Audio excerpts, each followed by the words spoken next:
Oui, bonjour. Alors donc, aujourd'hui, on va parler de TVA. Alors, le concept de la TVA, c'est un truc qui a été inventé par des Français en plus. Donc, taxe sur la valeur ajoutée. Le concept, il est assez simple, c'est-à-dire que la TVA est une taxe qui est donc imposée au consommateur final. Donc, vous consommez, vous achetez quelque chose, il va y avoir de la TVA dessus à un moment ou à un autre. Mais donc, vu que c'est supporté par le consommateur final, et ben ça n'est pas supporté par les entreprises. C'est ça un petit peu le concept.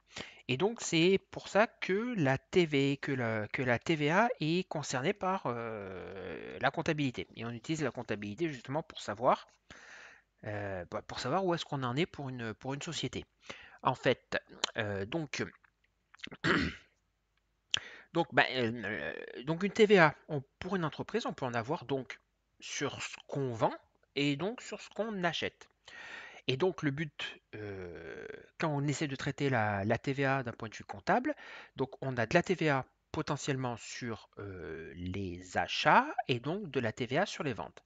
Sur les ventes, on a donc de la TVA qu'on encaisse, c'est-à-dire on vend quelque chose, on a 20% de TVA par exemple, mais c'est une somme qui ne nous appartient pas, parce qu'il va bien falloir la reverser à l'État, vu que c'est une taxe. Sur les achats, on peut avoir des achats qui sont sans TVA, ou on ne peut pas récupérer la TVA dans certains cas. On peut avoir différents taux de TVA sur ces achats. Donc vous comprenez donc que c'est une histoire de stock. Vous avez de la TVA qui rentre d'un côté, de la TVA qui sort de l'autre. Et donc, d'un point de vue comptable, quand on fait ces affectations dans les bons comptes comptables, et ben, on peut savoir avec une balance comptable ce qui est rentré, ce qui est sorti comme TVA. Et donc, on a donc une déclaration, un CERFA, qui va donc prendre en compte ce qu'on a facturé comme TVA, ce qu'on a récupéré comme TVA, on fait l'un moins l'autre, on paye ou on se fait rembourser. En théorie, c'est comme ça que ça marche. Euh, et donc cette TVA, donc il va falloir la payer à un moment ou à un autre. Et donc, si on fait une compta à peu près cohérente, et ben, on peut savoir où est-ce qu'on va. Point de vue TVA. Et donc, l'État donne la possibilité de choisir son régime de TVA. Euh, Par exemple, en Amérique du Nord, les Anglais ou les Américains, eux, ils voient ça d'une autre manière. C'est-à-dire, eux, ils disent, si vous faites moins que un certain montant de chiffre d'affaires, vous n'êtes pas concerné par la TVA. Donc, vous faites une comptabilité TTC. Point barre. Et au-delà d'un certain seuil, vous êtes concerné par la TVA. En France, c'est pas pareil. Parce que on part du concept qu'on a la possibilité de choisir un petit peu tout ce qu'on veut en termes de fiscal. Et c'est pas complètement idiot. Parce que les Américains et les Anglais, ils ont simplifié ça. Nous, on peut choisir tout ce qu'on veut. C'est-à-dire, on peut choisir on est à l'IR, on est à l'IS, TVA, pas TVA, TVA mensuel, trimestre, semestre ou annuel. En gros, la TVA, quand vous faites une création, par exemple, vous choisissez TVA réel simplifié, réel normal, ou pas de TVA, c'est-à-dire franchise en base de TVA. La franchise en base de TVA, c'est-à-dire pas de TVA, vous facturez pas de TVA, vous récupérez pas de TVA. Mais d'un autre côté, vous avez un max de chiffre d'affaires qui peuvent être concernés par cette franchise en base, c'est-à-dire par cette pseudo-exonération de TVA. Donc c'est les 30 et 30 34 000 de chiffre d'affaires en service, et puis je sais plus quoi là. Je sais même pas quel est le montant pour commerce. C'est toujours commerce et service, on fait toujours la différence entre les deux. C'est-à-dire vous vendez des produits ou alors vous faites du service. Et au-delà, on commence à facturer et à récupérer de la TVA. Et en théorie, quand on facture de la TVA, on a la possibilité de récupérer de la TVA. Et donc, c'est pour ça que la compta existe, enfin, entre autres, pour pouvoir savoir exactement où est-ce qu'on en est, hein. On n'utilise plus le boulier pour le calculer.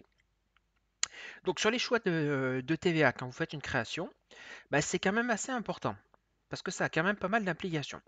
Donc, franchise en base, vous facturez pas, vous récupérez pas. Dans certains cas de figure, ça peut être intéressant de ne pas facturer, pas de récupérer, surtout si vous êtes censé facturer à 20%, mais par contre, vous n'avez pas des masses d'achat. Ou alors la TVA est réduite, ou alors vous avez des achats en franchise en base, c'est-à-dire pas de TVA avec auto-liquidation, vous achetez des trucs, vous arrêtez pas de vous balader, il n'y a pas de TVA à récupérer parce que c'est autre part en Europe.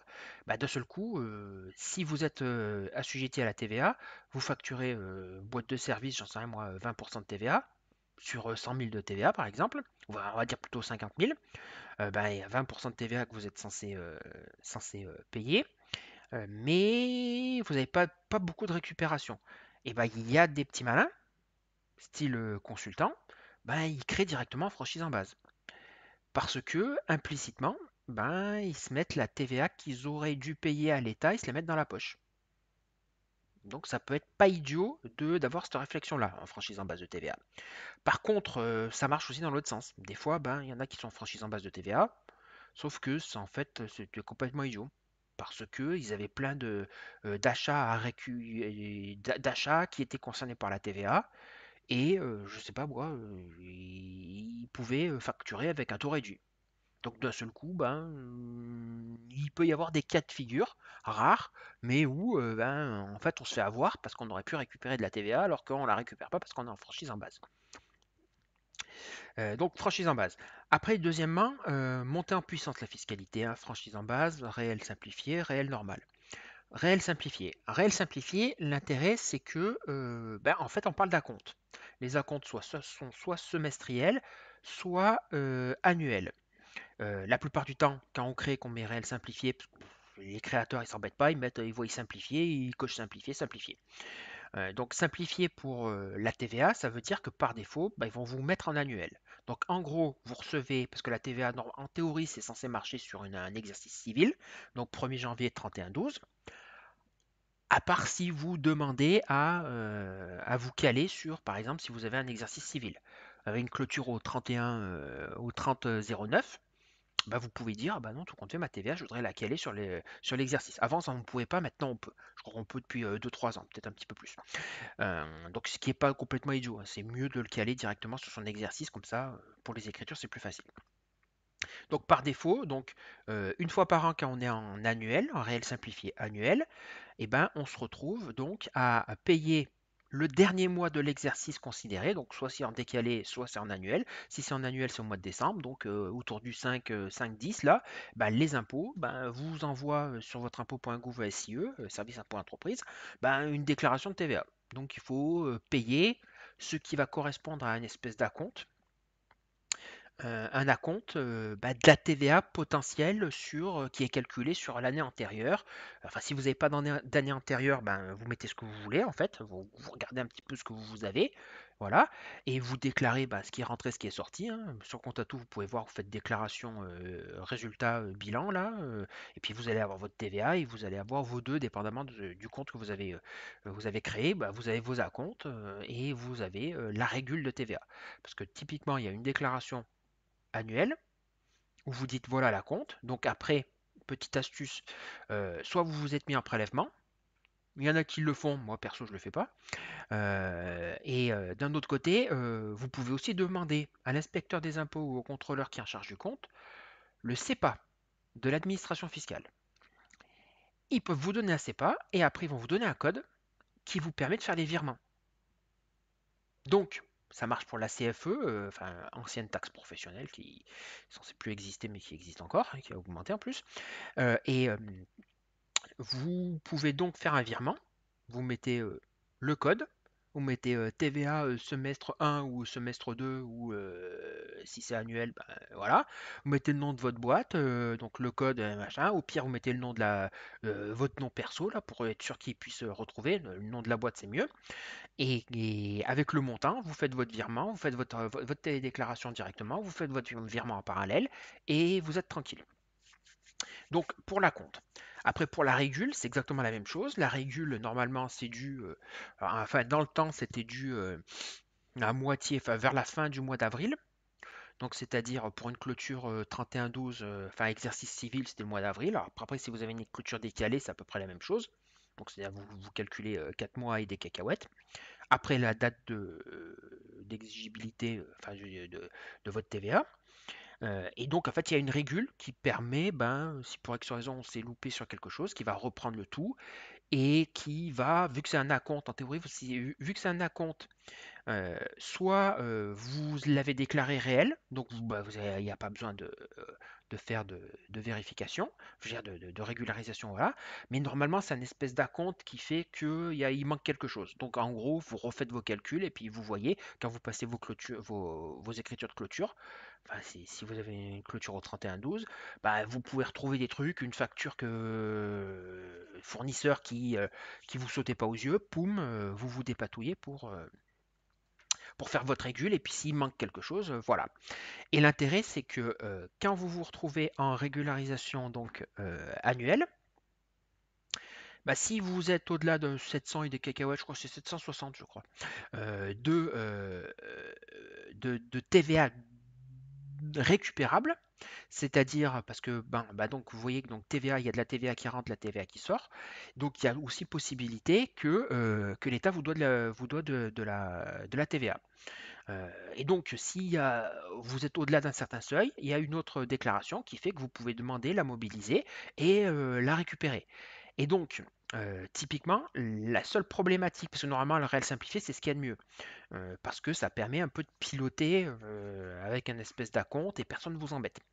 Mais donc, à la régularisation, vous payez votre reliquat, ou alors, si l'acompte était égal à 0, et ben, vous pouvez donc récupérer votre TVA une fois par an au-delà d'un certain seuil, ou alors le payer. Et donc, ça veut dire que si vous y a de la TVA récupérable, ça veut dire que ben, votre acompte était à 0. Possible. Donc, vous pouvez vous dépatouiller pour vous retrouver dans ce cas de figure. Toc. Mais par contre, le truc qui est un petit peu pénible, c'est que si vous êtes en acompte et que durant l'année vous êtes en crédit de TVA, c'est-à-dire l'État vous doit, il vous le remboursera pas. Il vous simplifie le truc, mais faut pas non plus rêver. Et potentiellement, il n'y a qu'une possibilité où vous pouvez récupérer de la TVA, c'est la TVA sur les immobilisations. C'est-à-dire quelque chose qui est immobilisé. D'un point de vue comptable, gardez en tête les règles comptables s'appliquent avant les règles fiscales. Concept super important. Si vous êtes un peu malin, vous allez vite comprendre. Et ce qui vous permet, en fait, si vous pouvez immobiliser, vous avez un gros investissement, vous récupérez la TVA tout de suite, et au-delà d'un certain seuil, vous pouvez la mobiliser. Mais il faut faire une déclaration en disant, ah machin, c'est de la TVA sur immobilisation, pouf pouf, elle est au-delà d'un certain seuil, la plupart du temps c'est les 700 des cacahuètes que je vous disais, dont je vous parlais, et vous pouvez donc directement la récupérer, et puis demander à récupérer directement votre TVA. Ça, c'était le réel simplifié. Donc c'est ce qui est plus ou moins conseillé parce que ça a un impact aussi sur votre comptabilité, c'est-à-dire que vous n'êtes pas forcé de faire une comptabilité au centime. Parce que c'est un acompte, c'est ça un peu l'astuce de mettre en place justement une comptabilité simplifiée, d'avoir mis en place ça, parce que ben, que vous ayez fait votre compta ou pas, votre acompte, alors à part si vous venez de créer, parce que si vous venez de créer, ben, ils n'ont rien, les impôts, mais si vous avez déjà un autre exercice, ben, ils calculent leur acompte sur ce qui s'est passé l'année antérieure. Donc en gros, ben, vous pouvez dire ben, exactement ce qui s'est passé, mais vous pouvez aussi le moduler. C'est-à-dire dire, ah bah non, j'ai fait moins de chiffres ou alors j'ai fait plus de chiffres. Donc en gros, vous faites à peu près ce que vous voulez dans votre TVA et vous pouvez quasiment, il y en a qui le font, bah, piloter votre trésor avec ça. Dire un machin, gratter 1000 euros, etc. Faites comme vous voulez, mais il y en a qui le font. J'ai déjà vu. Et donc, réel simplifié, donc par défaut annuel. Après, au bout d'un certain seuil de chiffre d'affaires de TVA dû, ils peuvent vous passer en semestriel. Voilà, donc annuel, semestriel, réel simplifié. Après, deuxième possibilité, le réel normal. Réel normal, beaucoup plus costaud. C'est-à-dire que le réel normal, par défaut, c'est soit trimestre, soit mensuel. Mais le corollaire, c'est que bah, vous êtes censé déclarer exactement votre TVA. Donc savoir ce qui est rentré en TVA, ce qui est sorti en TVA, et déclarer exactement. Bon, en réalité, on se trompe toujours de quelque chose parce qu'il y a toujours une facture qui manque, bidule, machin, voilà. Bon. Donc on ne sait jamais vraiment. Enfin, on peut toujours le calculer en live, mais bon, il y a toujours des petites différences. Et donc, si vous vous loupez sur quelque chose sur un mois ou un trimestre, et ben vous régularisez sur le mois d'après. Il y a toujours des cases, vous allez voir, vous pouvez dire ah, maintenant tout compte fait sur il y avait ça de TVA qui avait été oublié, pouf pouf. Et en fait, il y a sur du réel normal, et ben vu que vous pouvez le régulariser au fur et à mesure, enfin le remettre d'aplomb, si vous pouvez le remettre d'aplomb, il n'y a pas besoin de faire une régule annuelle parce que c'est fait au fur et à mesure. Et donc, c'est toujours une question de chiffre d'affaires et de TVA dû. Donc, par défaut, il y a ce qu'on appelle le mini réel. En réalité, c'est un terme, je ne sais même pas d'où il vient ce truc, mais enfin bon, ça veut dire tout simplement que votre TVA va être trimestre, va être trimestriel. Et après, il y a encore un autre seuil là, vous pouvez chercher, vous faites sur n'importe quel moteur de recherche, vous faites déclaration de TVA réel simplifié, réel normal, et vous allez tomber sur le site gouvernemental, il arrive en premier, il n'y a pas le choix. Et là-dessus, ils vont vous dire, machin, au-delà d'un certain seuil, machin, vous êtes obligé, etc. Vous pouvez aussi passer donc en réel trimestriel, et puis après, au final, en réel normal. Et donc, vous avez compris que si vous êtes obligé de faire des déclarations de TVA au centime, enfin, en réalité, il ne faut pas mettre les centimes, mais vous avez compris le concept. Ça veut dire que faut le calculer. Donc il faut le calculer, il faut faire sa compta. Donc d'un seul coup, si vous vous retrouvez en normal ou en normal mensuel ou en normal trimestriel, il faut être au taquet. Il faut être au taquet en compta. Il faut suivre sa compta, il faut gérer sa compta, il faut récupérer la banque, il faut faire ses affectations, il faut faire son pointage, son rapprochement en live, en direct, pour savoir exactement où est-ce qu'on en est, pour avoir une balance qui soit à peu près carrée. Voilà. Et donc mensuel, trimestriel, vous pouvez choisir au fur et à mesure. Et donc typiquement, gardez en tête, quand vous faites des changements, en théorie, c'est monter en puissance. Donc l'État peut vous forcer en vous disant, ah maintenant tout compte fait sur cet exercice, vous êtes en normal trimestriel, alors que vous étiez en réel simplifié, ils peuvent vous forcer. Mais aussi dans l'autre sens, en théorie, c'est pas génialissime, mais si vous donnez un coup de téléphone à l'inspecteur et puis vous dites, ben moi je suis en trimestriel, mais au final j'aimerais bien être en simplifié, parce que ça induit ma compta, je suis beaucoup plus soft, hein. Pas bien de me, si je me loupe sur 3 mois de compta ou 6 mois, c'est pas plus grave que ça. Voilà, même quitte à ce que vous n'ayez pas fait votre compta toute l'année, en réel simplifié, c'est possible. Parce que vous êtes sur un acompte. Même vous pouvez ne pas vous poser de questions sur l'acompte. Ça peut être dangereux, mais bon, pourquoi pas? C'est possible, c'est fait pour. Euh, et donc TVA, il suffit d'envoyer. Donc le mieux, c'est de donner un coup de téléphone ou se déplacer aux impôts. Donc SIE. Et SIE, vous discutez avec un inspecteur qui lui va vous dire ah ok, envoyez-moi, parce qu'ils veulent toujours des traces. Donc envoyez-moi un recommandé accusé de réception avec une lettre qui stipule je sois alors nom de la boîte, machin, nana, je suis gérant de telle boîte au président, blablabla, numéro de sirène, siège social, etc. Vous pouvez mettre le numéro de TVA si vous voulez, TVA Intracom, et vous dites je souhaite opter pour le régime réel simplifié, etc. Blablabla. Dès le moment que vous avez l'accord qui vous a dit bon pas de problème, parce qu'il va vérifier par rapport au chiffre d'affaires, et puis en théorie, il ne va pas vous embêter. Mais ça dépend sur qui vous allez tomber, mais en théorie, il ne vous embête pas. Et donc, lui, il veut une trace, donc recommande accusé de réception, machin, je souhaite mettre basculer mon régime réel normal trimestriel vers le réel simplifié semestriel, blablabla, vous pouvez faire le malheureux, enfin bon, voilà, vous lui envoyez une lettre, il faut qu'il ait une trace, qu'il le mette dans le dossier, voilà, il ne peut pas le changer comme ça en live parce que vous l'avez eu au téléphone. Ça marche pas comme ça. Voilà, donc la TVA, vous pouvez donc un petit peu la changer dans tous les sens. Dans l'absolu, vous pouvez aussi bricoler plein de trucs. C'est-à-dire, j'ai déjà vu des boîtes qui étaient en franchise en base, mais avec une imposition genre sur les sociétés. Les seuils marchent de la même manière. Donc en réalité, quand vous faites votre création, assez important, vous pouvez faire une petite évaluation en voyant TVA, pas TVA, et votre régime d'imposition. On peut bricoler. De toute façon, gardez en tête, un inspecteur des impôts peut faire à peu près ce qu'il veut, dès le moment qu'il trouve ça à peu près ça cohérent. Donc, on peut faire pas mal de trucs. Dernier truc sur la TVA, il faut faire quand même assez attention.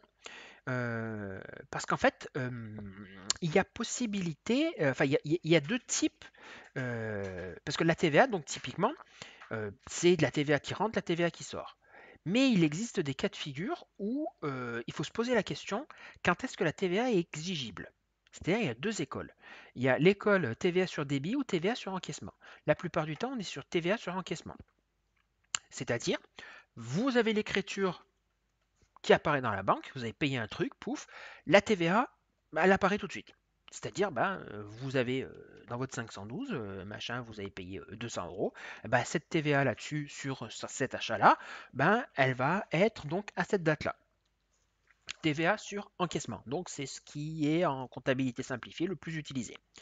Après, il faut faire attention, c'est qu'il y a un deuxième truc qu'on essaie toujours d'éviter, mais des fois on n'a pas le choix, c'est la TVA sur les débits. Alors ça, c'est une galère absolue parce que euh, la TVA n'est pas due à l'encaissement, mais elle est due à la facturation. C'est-à-dire, quand vous faites une facture, vous l'envoyez au client, c'est à ce moment-là que l'écriture dans votre compta apparaît. C'est-à-dire que la TVA est exigible. Ah, il doit bien y avoir des justifications théoriques, j'ai même pas envie de les savoir, mais la problématique, c'est que, ben, par exemple, ben, facture client, 20% de TVA, gros client, la TVA est due.